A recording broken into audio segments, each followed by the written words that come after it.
Sí, ¿qué tal? Hola, bienvenidos todos, bienvenidas todas. Vamos a iniciar este video que tiene como título Cómo redactar un ensayo. El objetivo es identificar la forma básica en que se redacta un ensayo.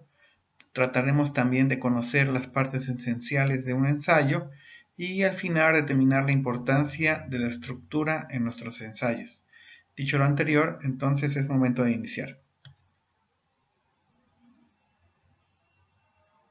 Bueno, cuando hablamos de ensayo, en principio debe entenderse como un ejercicio mental que consiste en interpretar lo leído. Entonces se trata de lograr ideas nuevas en una dinámica de razonamientos originados a partir de lo que ya sabíamos del tema y lo que acabamos de aprender. Una característica esencial de los ensayos es que se escriben en prosa. Y entonces de repente solemos tener algunos problemas porque pareciera que cada persona tiene como su propio entendimiento de lo que es un ensayo, pero desde mi punto de vista consiste en un ejercicio mental donde buscamos nosotros a través de la lectura interpretar, ¿no?, algunos textos y así tener una dinámica donde logremos tener ideas o razonamientos originados a partir de lo que ya sabíamos del tema y lo que acabamos de aprender. Es muy importante entonces considerar que si usted está por leer algo que desconoce por completo, sí tendría que tener como la posibilidad de investigar, ¿no?, en principio, pues de lo que va a leer. Lo anterior entonces significa que debemos entregar por escrito interpretaciones logradas a partir de lo que acabamos de leer. Podríamos explicarlo de la siguiente manera. En otras palabras, es como hacer un cover del texto o de los textos asignados. Y hay que considerar que el ensayo, ¿verdad?, es como una versión o nuestra versión de lo que hemos leído. Si usted, por ejemplo, está a punto de redactar un ensayo, pues considere que va a hacer una versión del texto o textos que le dejaron leer para la elaboración de ese ensayo. Entonces aquí es importante considerar que si por ejemplo usted va a hacer un ensayo de un tema donde no tiene textos asignados, pues considere la existencia de uno, dos, tres textos, pero usted va a hacer interpretaciones de lo que de lo que va a leer. Si usted le mandaron a leer un texto, ¿verdad? Por ejemplo, de Octavio Paz, por poner un ejemplo, pues lo que tiene que hacer entonces es leer ese texto, extraer ideas de lo que usted considere vale la pena o puede ser útil para hacer una nueva versión de lo que trató de explicar Octavio Paz en el texto, ¿verdad? Entonces, de manera sencilla se puede entender que un ensayo es cuando nosotros somos capaces de hacer una versión de el texto o del tema que estamos por explicar en el ensayo. Está usted ensayando un tema. Bueno, vamos a ver algunas de las partes. Digamos, comúnmente los ensayos se dividen en tres secciones claramente separadas. Eso es un punto que sí debe usted considerar. En principio, que no es la primera parte que se debe redactar en un ensayo, pero cuando nosotros entregamos un ensayo, lo primero que debe aparecer, pues es la introducción a nuestro ensayo.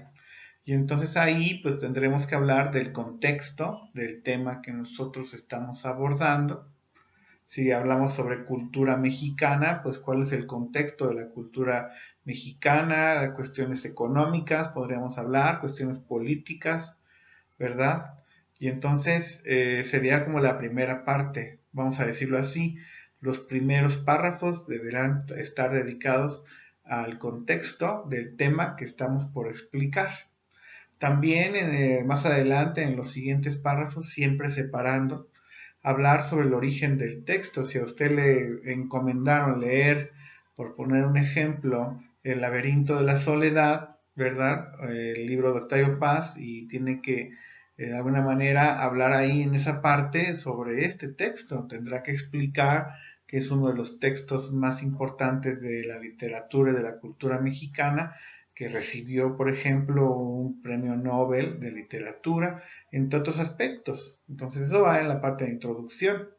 Y regularmente ¿no? se va a proponer que en el último párrafo de nuestra introducción, en la parte final de nuestra introducción, se elaboren preguntas abiertas. Estas preguntas abiertas es una guía de lo que está el lector por leer. Ayuda mucho a hacer preguntas polémicas, ¿no? Preguntas que sean atractivas, que de cierta manera inviten al que está leyendo, ¿verdad? Sea su profesor o alguna otra persona, que invite al que está leyendo a continuar, ¿no? A esa lectura.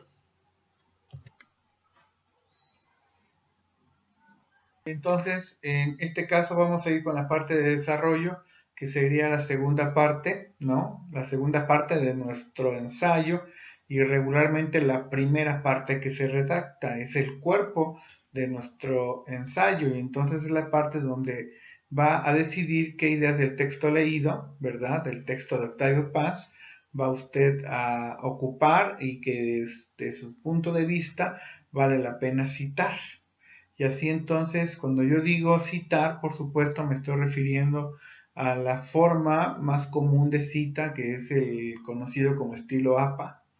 Habrá que entender esta lógica de cómo se cita en este estilo, sobre todo la forma en que se va a plasmar el autor. Ahorita más adelante ponemos un ejemplo. Y entonces, pues por lo menos desde mi punto de vista, depende mucho la extensión del ensayo que le hayan pedido a usted, pero por muy pequeño que sea, por lo menos deberá tener tres citas, tres ideas del texto leído. Si entonces usted lee, no sé, un apartado ¿no? del libro de Octavio Paz, ¿no? Le encomiendan que de un apartado de todo el libro haga un ensayo, y entonces lo que va a hacer allí es sacar pues, las ideas más importantes, las que usted considere vale la pena citar. Yo digo a mis alumnos, las que usted se crea capaz de explicar, ¿no? Y que tengan cierta estructura o cierto orden para poder redactar algo coherente, ¿no? Algo que tenga una idea, ¿verdad? Y bueno, esta es la parte del desarrollo. Voy a poner un ejemplo de cómo se redacta la parte de desarrollo. Aquí entonces tener en cuenta que cada párrafo, decíamos, mínimo debe venir con 3 párrafos, por muy pequeño que sea un ensayo, desde mi punto de vista. Y bueno, cada párrafo se podrá dividir, ¿no? O se podría dividir en 3 partes, ¿no? Aquí estamos tratando de explicar cuáles son las 3 partes que debe tener cada párrafo.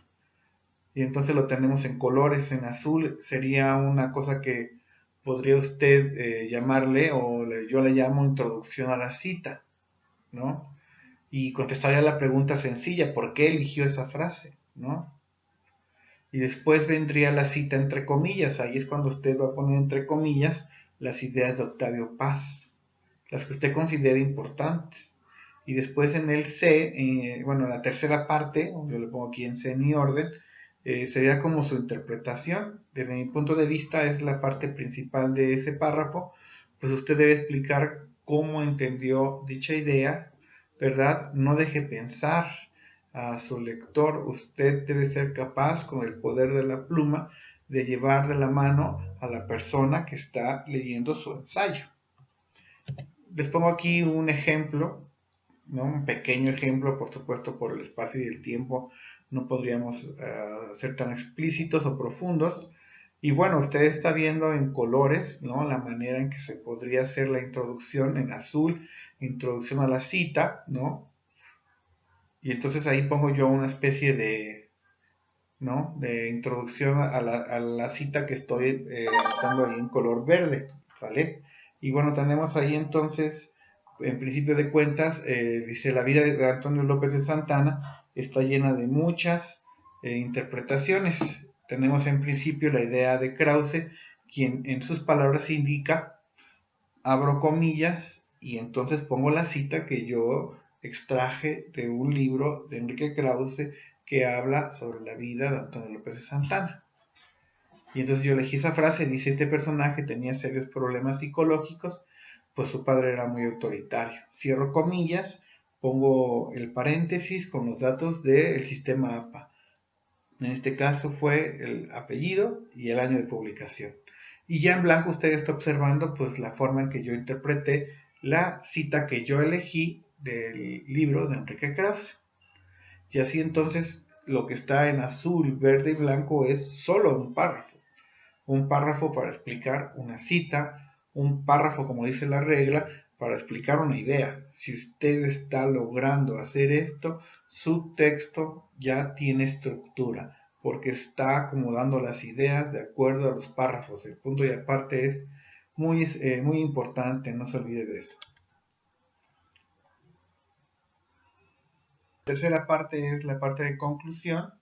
Esta parte regularmente se divide en dos, que en primer término tendríamos lo que se conoce como síntesis, que tratará entonces de usted explicar en pocas palabras qué fue lo que pretendió, ¿no?, explicar durante el ensayo.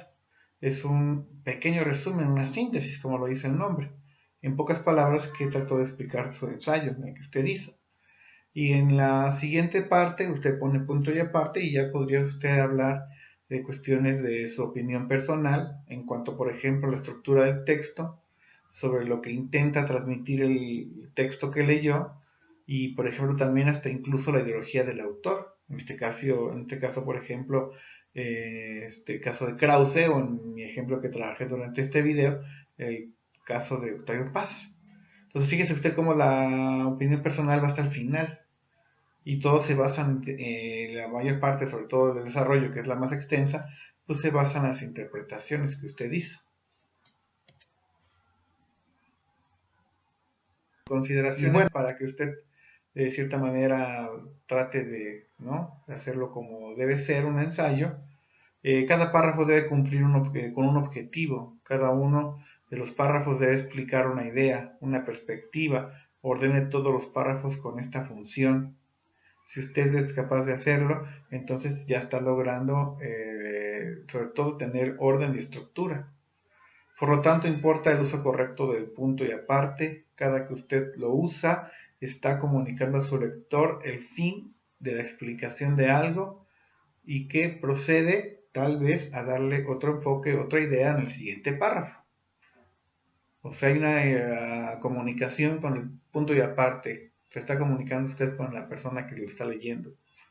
Se recomienda que cada hoja tamaño carta con letra del número 12 y espaciado sencillo no tenga más de 5 párrafos. Es más o menos como una situación que debe considerar para no hacer párrafos tan largos y tampoco tan cortos, que tenga una cuestión de 5 párrafos por una hoja tamaño carta en un procesador de datos como por ejemplo el Word, ¿no? Trate de que en sus ensayos prevalezcan sus palabras e ideas. Tendrán malas notas donde existan más citas que explicaciones de su parte. Y entonces de repente acá me han entregado a mí en mi experiencia, ¿no?, como docente, ensayos donde vienen más citas que explicación del alumno, y eso por supuesto es considerado como algo negativo. Más bien tiene que ser al revés. Lo que tiene que haber son más interpretaciones e ideas suyas que las citas del autor o autores que esté utilizando. Y bueno, prácticamente con esto terminamos. Agradecemos y nos estamos escuchando y viendo en los siguientes videos. Chao.